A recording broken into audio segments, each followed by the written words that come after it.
مولانا جلال الدین رومی فرماتے ہیں کہ اگر تو ایک بیکار پتھر ہے تو کسی صاحب علم کے پاس بیٹھ گوہر بن جائے گا۔ اگر تم عظمت کی بلندیوں کو چھونا چاہتے ہو تو اپنے دل میں انسانیت کے لیے نفرت کی بجائے محبت آباد کرو۔ مولانا رومی فرماتے ہیں جب انسان کی آنکھوں سے ندامت کے آنسو بہتے ہیں تو اس پر رب کی رحمت برستی ہے۔ دانائی کا تعلق بالوں کی سفیدی سے نہیں، عقل اور تجربے سے ہے۔ دل سیاہ ہو تو داڑھی کے سفید بالوں کی کیا وقت۔ مولانا رومی فرماتے ہیں کہ غمگین نہ ہو، جو بھی تو کھوتا ہے اسے کسی نہ کسی اور نعمت کی صورت واپس پا لیتا ہے۔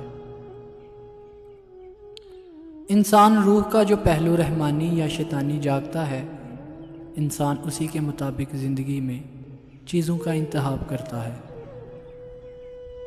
اللہ تعالیٰ ظاہر کی بجائے باطن کو اور کل کی بجائے حال کو دیکھتا ہے۔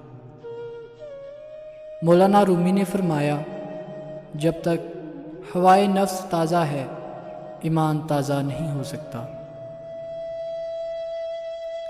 کتا چاہے کتنی ہی تربیت یافتہ ہو جائے مگر اس کی گردن سے زنجیر الگ نہ کرو۔ صرف رنگ و روپ کی خاطر ہوتا ہے، وہ دراصل عشق نہیں بلکہ فسق ہوتا ہے۔ اس دنیا میں کوئی خزانہ سانپ کے بغیر، کوئی پھول کانٹے کے بغیر اور کوئی خوشی غم کے بغیر نہیں ہے۔ اپنے دل کو اس وقت تک توڑتے رہو جب تک یہ کھل نہ جائے۔